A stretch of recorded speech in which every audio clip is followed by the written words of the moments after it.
Bismillahirrahmanirrahim. Assalamualaikum warahmatullahi wabarakatuh. Waalaikumsalam warahmatullahi wabarakatuh. Apa kabar semuanya, Nak? Alhamdulillah baik, Bi. Alhamdulillah, semuanya baik ya.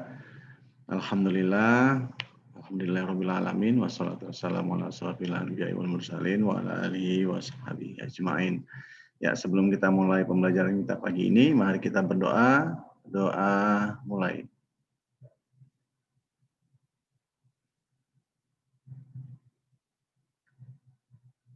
Ya, doa selesai. Ya, sebelum kita mulai, seperti biasa, Bapak akan tanyakan kepada anak-anak Bapak semuanya terkait program kebugaran jasmani yang kalian lakukan di rumah. Ya, sebelum kita mulai, Bapak mau tanya dulu ke Cindy. Mana Cindy? Saya, Bi. Tolong jelaskan ke Bapak apa program kebugaran yang kamu lakukan selama COVID atau selama daring, selama liburan kemarin sampai hari ini. Bersepeda, Bi. Bersepeda ya. Apa fungsi, apa manfaat dari bersepeda? Melatih otot, Bi, sama kalau saya kan berat badan.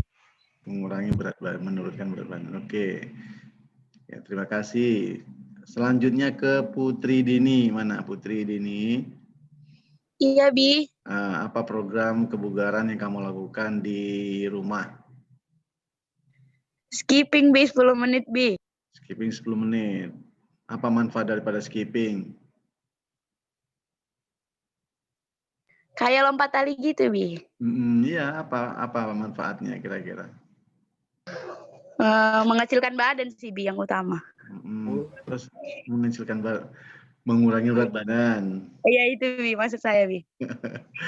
Terus kalau yang lain, fungsi dari skipping yang mempengaruhi kepada otot mana kira-kira? Otot betis, Bi. Lengan? Lengan juga, Bi, mutar, Bi. Iya, perut juga ya. Iya, Bi, itu penting, Bi. Iya. Selanjutnya kepada Rido. Katanya main futsal minggu lalu, rencananya minggu ini. Udah, Bi. Udah. Apa? Sesama teman? Sama teman. Lapangannya dekat dengan rumah nggak? Lumayan sih, lumayan dekat. Lumayan dekat ya. Oke. Selanjutnya, ya terima kasih Rido. Berarti ada progresnya ya. Selanjutnya ke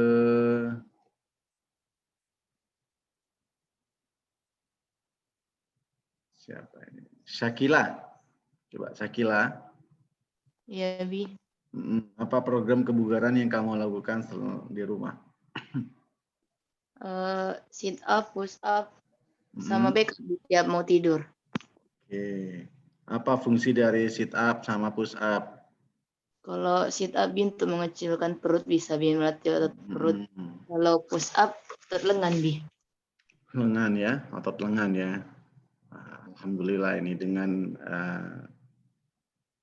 adanya program kebugaran kan lakukan di rumah, berarti dari tugas yang Bapak sampaikan, yang Bapak tugasi ke kalian semua, sudah dilengkapi. Jadi sesuai dengan tugas minggu lalu yang Bapak wajibkan ke kalian, artinya sudah dilaksanakan. Ya, akan Bapak cek insya Allah.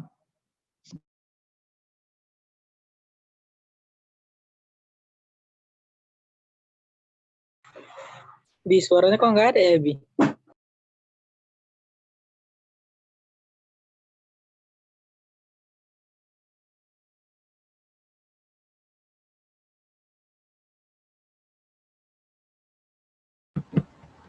Nggak dengar, Bi.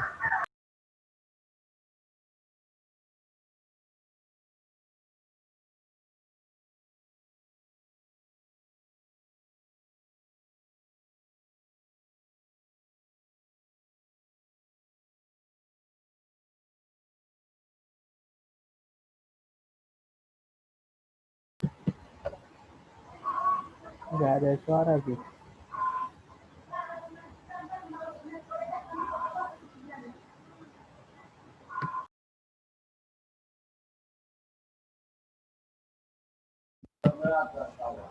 Kedengaran ya? Udah, Bi.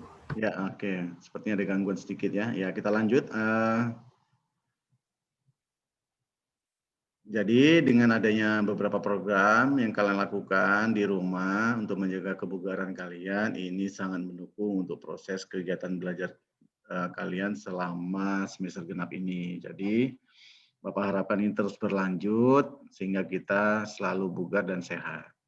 Ya, seperti yang Bapak sampaikan di minggu lalu, hari ini kita melanjutkan materi kita yaitu kebugaran. Materi kebugaran jasmani tentang kelincahan. Ya, Bapak akan tampilkan ya slide-nya. Oke.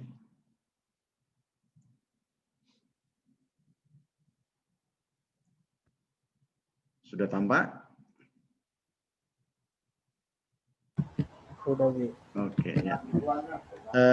Untuk indikator pembelajaran kita di minggu ini, hari ini, yaitu mengidentifikasi gerakan latihan kekuatan otot, daya tahan otot, daya tahan jantung dan paru-paru atau daya tahan pernapasan, kelenturan, dan komposisi tubuh yang merupakan komponen kebugaran jasmani untuk kesehatan. Ya, jadi dari indikator tersebut kita kembangkan beberapa program untuk melakukan dan menjaga kebugaran jasmani kita. Ya, minggu lalu kita sudah ya di pembahasan kebugaran jasmani. Untuk minggu ini kita di pembahasan di kebugaran jasmani melangkah ke kelincahan. Ya, sebelumnya Bapak akan jelaskan terlebih dahulu. Kelincahan itu kalau istilah istilah yang sering kita dengar, kelincahan itu adalah agility ya, atau bahasa Inggrisnya agile gitu ya. Jadi agility seseorang memiliki kemampuan. Kemampuan apa? Itu kemampuan fisik mengubah secara cepat arah atau bagian tubuh tanpa gangguan pada keseimbangan. Ya. Jadi kemampuan ini diperlukan tidak hanya dalam melakukan olahraga, tetapi juga dalam situasi kegiatan fisik dan rekreasi. Jadi tidak hanya dalam kegiatan olahraga, namun juga pada kegiatan sehari-hari. Ini akan timbul dan kelihatan dari bagaimana kelincahan seseorang. Jadi memang dari setiap orang tidak memiliki kelincahan yang sama gitu ya, karena ada beberapa faktor ya, ada beberapa faktor yang sehingga kemampuan fisik seseorang ini tidak sama, apalagi dilihat dari sisi kelincahan. Maka ada faktor-faktor yang mempengaruhi kelincahan seseorang. Ya. Yang pertama adalah somatotype. Ya.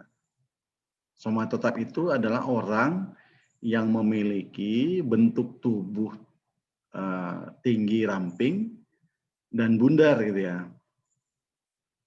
Cenderung kurang lincah. Gitu. Jadi kalau anak-anak Bapak ada yang memiliki tubuh tinggi ramping, tetapi bundar itu.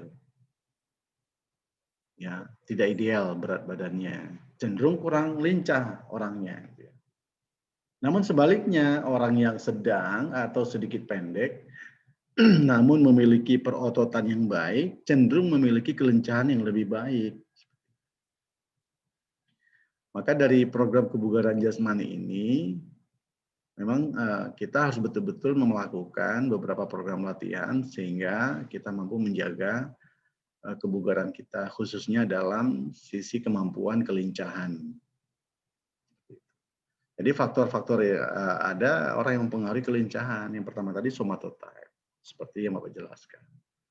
Yang kedua adalah usia. Faktor yang kedua adalah usia. Biasanya pada usia anak-anak, kelincahan itu terus meningkat sampai kira-kira umur 12 tahun. Maka coba anak-anak Bapak semua lihat, mungkin ada anak Bapak yang punya adik gitu ya, yang sebelum umur 12 tahun, pastinya mereka lincah gitu ya.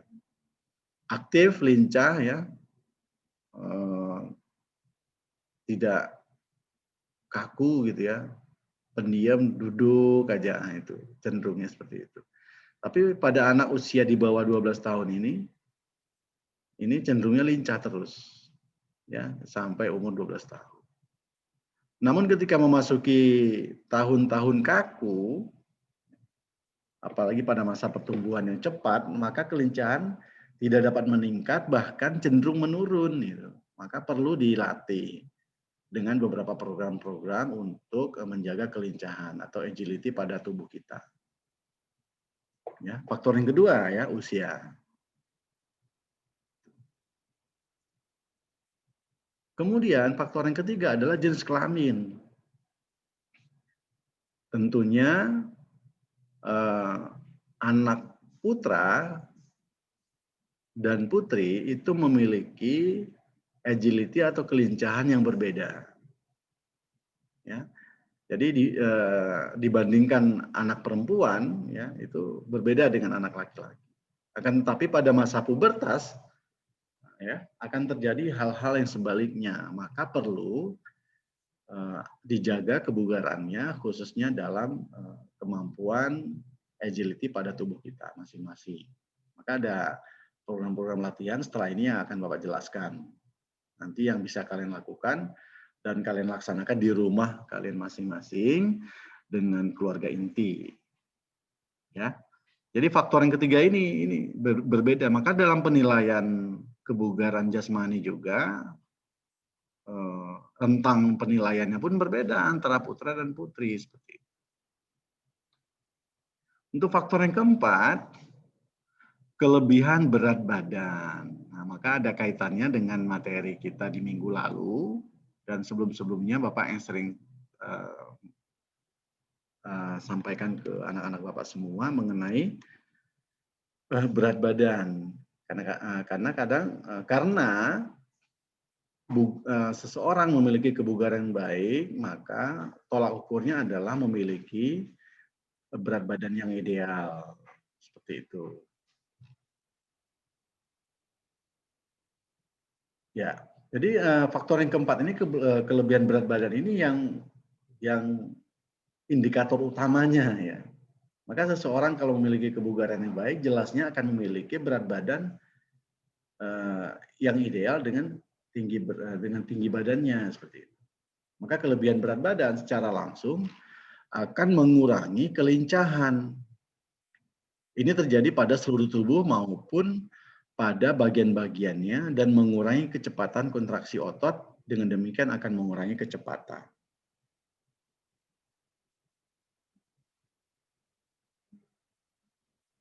Ini faktor yang keempat. Kemudian yang terakhir adalah faktor kelelahan. Ya, kelelahan ya, baik yang terjadi pada saraf motorik yang mensarafi serabut-serabut di dalam motor unit ataupun neuromuskular, ya, fungsi maupun pada central nervous system atau yang diistilahkan dengan CNS yang dapat menurunkan kelincahan. Coba lihat atau ketika kalian berolahraga, seorang anak kalau sudah merasakan kelelahan pastinya akan mengurangi kelincahannya. Karena kelelahan mempunyai pengaruh terutama hilangnya koordinasi gerak, koordinasi gerak antara otot-otot tertentu.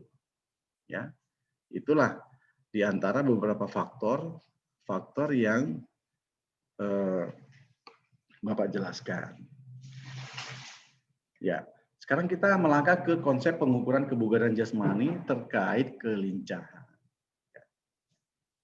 Seperti yang Bapak dijelaskan di awal, kelincahan atau agility itu adalah kemampuan seseorang untuk dapat mengubah arah dengan cepat dan tepat pada waktu bergerak tanpa kehilangan keseimbangan.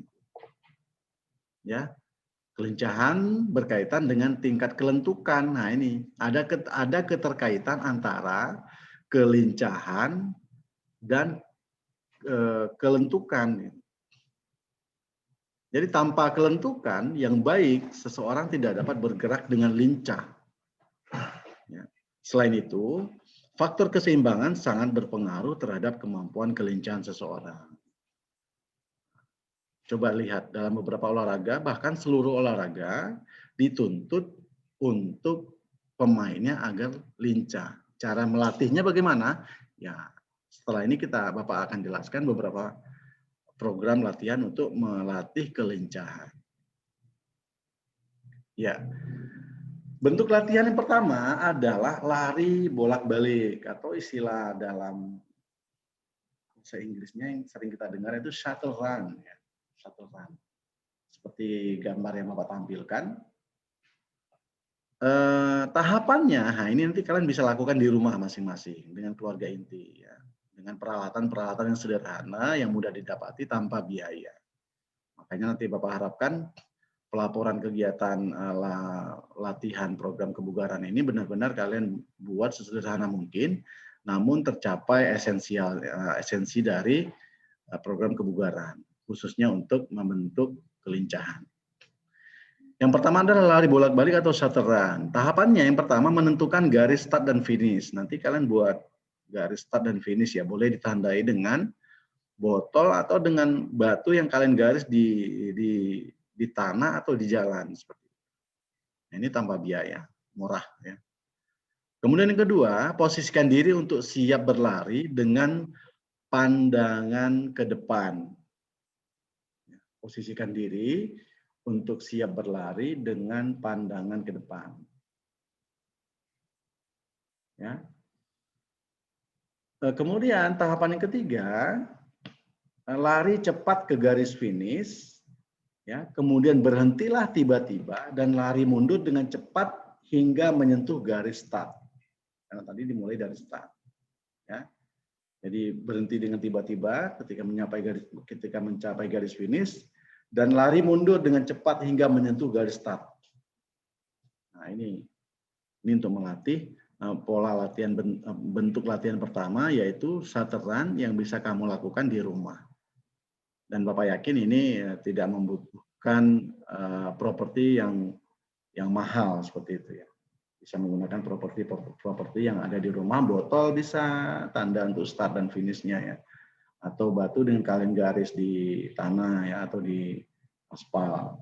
Yang penting ketika membuat laporan terlihat pola dari tahapan-tahapan lari bolak-balik atau shuttle run yang kalian lakukan. Untuk bentuk latihan yang kedua yaitu lari zigzag. Nah, seperti gambar yang Bapak tampilkan ya. Tahapannya letakkan kerucut secara berjajar dengan jarak 60 cm. Ya, untuk jarak bisa kalian modifikasi sesuai dengan lokasi ya, kondisi ketika itu. Boleh pakai botol, boleh dengan benda-benda tertentu yang menyolok, yang terlihat, sehingga mudah dalam melakukan tahapan lari zigzag tersebut. Kemudian tahapan yang kedua, berlari secara zigzag melewati kerucut sampai ujung dan kembali dengan berlari zigzag mundur. Ya. Jadi perubahan arah harus dilakukan dengan cepat, perubahan arahnya. Nah, di sini letak dari esensi pada kecepatan ya pada latihan tahapan lari zigzag ini.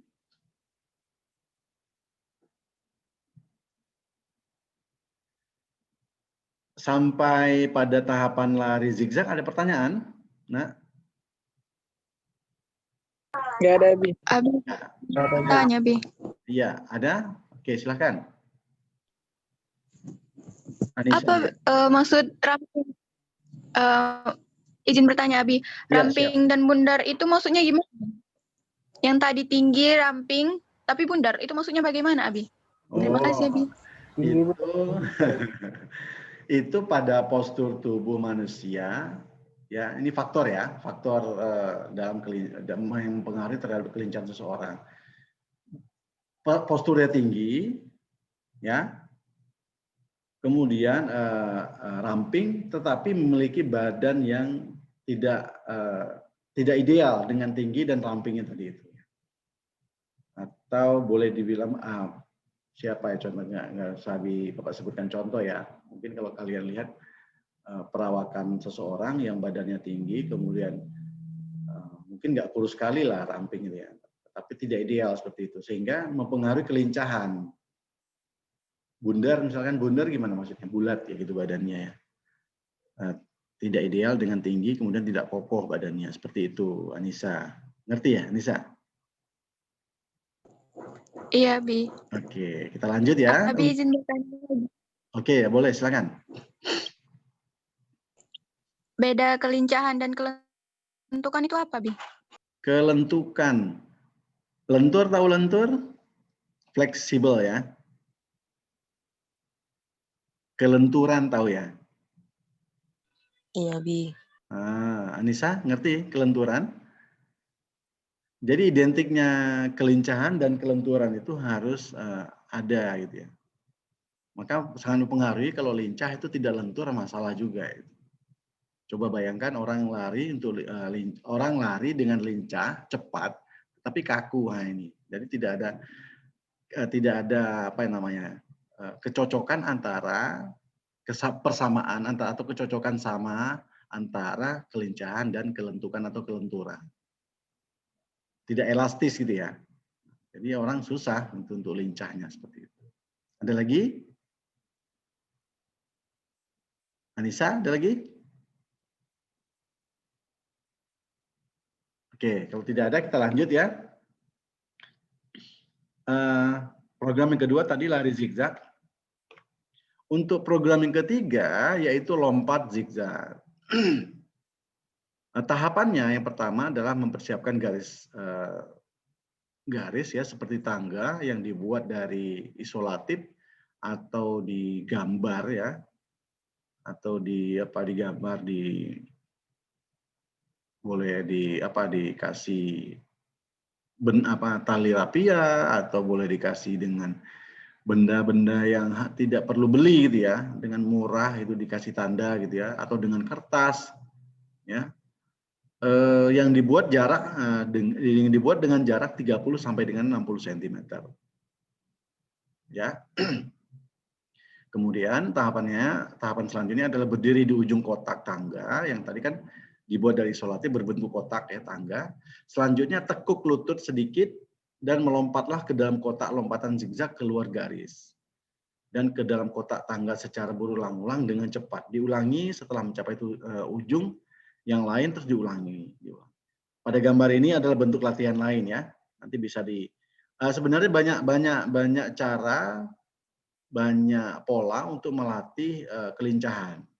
Ada lompat zigzag, ada lari zigzag, ada lompat zigzag yang boleh dimodifikasi dengan gambar ya, atau dimodifikasi dengan kertas, ditempel atau ditaruh di atas tanah atau di atas lantai, kemudian dilompat secara zigzag, memijak atau menginjak pada kertas yang sudah disediakan. Boleh dimodifikasi sehingga memang esensial dari materi untuk lompat zigzag ini kalian pahami dan kalian bisa praktekkan dengan benar. Ya, jadi inilah program latihan untuk membentuk kelincahan pada lompat zigzag. Ini adalah ada tiga program yang Bapak jelaskan. Ya, oke. Ini selalu Bapak ingatkan untuk selalu kalian menghitung komposisi tubuh, ya, dari 3 minggu pertemuan kita yang sudah berjalan dengan hari ini, dengan minggu ini, apakah ada perubahan yang berarti, ya. Sehingga dari program kebugaran yang kalian lakukan memang benar-benar terbuktikan dengan indikator berat atau berat komposisi tubuh kalian masing-masing. Nah, ini ada rumusnya, silakan dihitung, nanti Bapak akan minta pelaporannya di minggu terakhir minggu depan ya. Karena pertemuan untuk kebugaran kita minggu depan terakhir,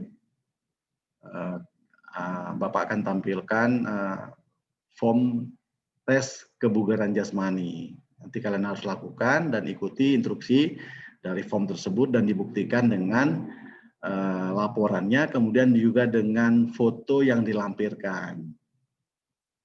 Seperti itu. Ya. Evaluasi. Sebelum kita masuk ke evaluasi, ada pertanyaan anak-anak Bapak semua? Mutiara Rahma, ada pertanyaan? Enggak, Bi. Ya, cukup jelas ya. Jadi program kelincahan untuk latihan yang kalian bisa lakukan di minggu ini, nanti buat pelaporannya sebelum berakhir untuk bulan Januari. Kalau nggak ada pertanyaan, kita lanjut ke evaluasi. Ya. Nomor 1, jelaskan pengertian kelincahan dan tuliskan faktor-faktor yang mempengaruhinya. Ya, tadi sudah Bapak jelaskan. Kemudian yang kedua, seperti biasa, praktikkan satu bentuk latihan kelincahan, kemudian buktikan dengan 3 foto praktik yang kalian lakukan. Ya, seperti biasa dikumpulkan psikologi dengan menuliskan identitas lengkap ya. Selambat-lambatnya Jumat 29 Januari 2021 jam 24.00. Nah, nanti sebelum berakhir di bulan Januari Bapak akan laporkan nilai kuis kalian dan juga nilai tugas kalian. Jadi Bapak harapkan ini dilakukan dengan benar-benar sehingga memang betul-betul tercapai dari esensi atau esensial dari program kebugaran dari pelajaran kita hari ini. Sebelum berakhir dari evaluasi ini ada pertanyaan? Cukup jelas ya? Iya, Bi. Oke, cukup jelas ya. Mustaqim, cukup jelas Mustaqim? Jelas, Abi. Jelas. Di minggu lalu sudah dilaksanakan Mustaqim? Tugas minggu lalu? Belum, Abi. Belum. Hati-hati, jangan lewat target waktu yang sudah Bapak jelaskan ya, diselesaikan. Bapak yakin kalian punya kemampuan dan juga semuanya sehat, tidak ada kendala, dilakukan sesuai dengan instruksi. Seperti itu. Putri Dini, ada kendala di tugas minggu lalu? Mana Putri Dini? Anissa Pratiwi, ada kendala di tugas yang minggu lalu? Tidak ada, Abi. Tidak ada. Sudah dikerjakan? Alhamdulillah sudah, Abi. Alhamdulillah sudah. Sudah dilaporkan ke psikologinya? Sudah, Abi. Udah saya kirim pesan ke Abi, akun psikologi Abi. Oke, siap. Terima kasih atas kerjasamanya. Semoga berguna pembelajaran kita hari ini dan bermanfaat bagi kita semua. Mari kita berdoa juga agar kita selalu sehat, ya, agar Allah selalu memberikan kepada kita kesehatan dan juga bagi keluarga Pak Khairul Tanjung agar selalu sehat, ya, sehingga bisa melakukan aktivitas seperti biasa. Dan juga bagi keluarga kita semua selalu sehat dan Allah lindungi kita dari wabah saat ini lagi berkembang. Jaga diri ya, lakukan protokol kesehatan. Semoga bermanfaat. Mari kita tutup dengan membaca Alhamdulillah. Assalamualaikum warahmatullahi wabarakatuh. Waalaikumsalam. Waalaikumsalam warahmatullahi wabarakatuh.